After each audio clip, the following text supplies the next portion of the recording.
ये जो स्क्रीन पर आपको बैक्टीरिया शो हो रहा है, इसका नाम माइकोबैक्टीरियम ट्यूबरक्लोसिस है। ये बैक्टीरिया हमारी बॉडी के अंदर ट्यूबरक्लोसिस यानी टीबी की डिजीज कॉज करता है।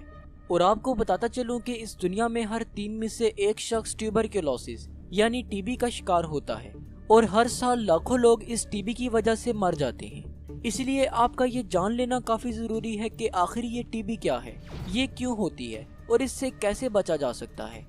देखिए, जैसा कि मैंने आपको बताया कि टीबी माइकोबैक्टीरियम की वजह से पैदा होती है। ये बैक्टीरिया जब टीबी से इन्फेक्टेड पर्सन बातचीत करता है, हंसता है या खांसता है तो इसके मुंह से छोटे छोटे माइक्रोस्कोपिक ड्रॉपलेट्स के जरिए बाहर निकलता है। और जब कोई दूसरा शख्स इनहेल करता है तो एयर में मौजूद ये ड्रॉपलेट्स ट्रेवल करते हुए इस पर्सन के लंग्स तक पहुंच जाते हैं और इस तरह से माइकोबैक्टीरियम एक पर्सन की बॉडी से दूसरे पर्सन की बॉडी में चला जाता है। हमारे लंग्स में पहुंचने के बाद ये बैक्टीरिया मल्टीप्लाई करने लगता है, जिससे कि हमारी बॉडी का इम्यून सिस्टम एक्टिवेट हो जाता है और फौरन से कुछ इम्यून सेल्स को भेजता है जिन्हें मैक्रोफेजेस कहा जाता है। ये सेल्स फौरन से इस बैक्टीरिया को ट्रैप कर लेते हैं और इसको हमारे लंग्स में फैलने से रोकते हैं। मैक्रोफेजेस बैक्टीरिया के गिर्द इकट्ठे होकर एक ग्रेन्युलोमा बना लेते हैं। ज्यादातर केसेस में बैक्टीरिया से हमारी बॉडी को बचाने के लिए ये इम्यून रिस्पॉन्स काफी होता है और bacteria through out the life हमारी बॉडी के अंदर इसी स्टेट में पड़ा रहता है, जिसे हम डोरमेंट स्टेट भी कहते हैं। इससे हमारी बॉडी को किसी भी किस्म का कोई नुकसान नहीं पहुंचता और इस कंडीशन को लेटेंट टीबी या इनएक्टिव टीबी भी कहा जाता है।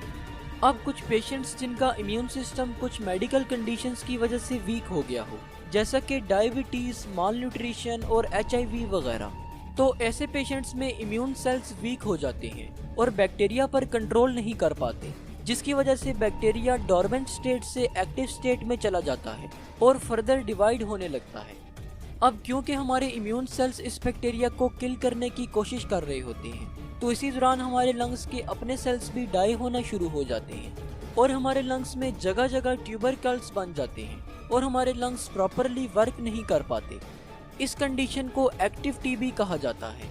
लेटेंट टीबी से एक्टिव टीबी होने के चांसेस सिर्फ 5 to 10% होते हैं। अब चूंकि ये टीबी हमारे लंग्स को डिस्ट्रॉय करती है, इसलिए इसे पल्मोनरी टीबी कहा जाता है। अगर हम टीबी के सिम्टम्स की बात करें तो आपको बताता चलूं कि लेटेंट टीबी के सिम्टम्स नहीं अपेयर होते, जबकि एक्टिव टीबी के कुछ सिम्टम्स अपेयर होते हैं, जिनमें दर्ज झेल शामिल हैं। Number 1 chest pain, number 2 fever यानी बुखार का होना, नंबर 3 वेट लॉस, नंबर 4 भूख में कमी, नंबर 5 खांसी जो कि 3 वीक्स या उससे भी ज्यादा तक रहती है, नंबर 6 खांसी के जरिए से ब्लड का आना वगैरह। अगर हम टीबी के ट्रीटमेंट की बात करें तो टीबी को कुछ एंटीबायोटिक्स के जरिए से ट्रीट किया जाता है। पेशेंट को लॉन्ग टाइम पीरियड के लिए कुछ मेडिसिन्स लेनी होती हैं। ये टाइम पीरियड तकरीबन 6 से 9 महीने का होता है।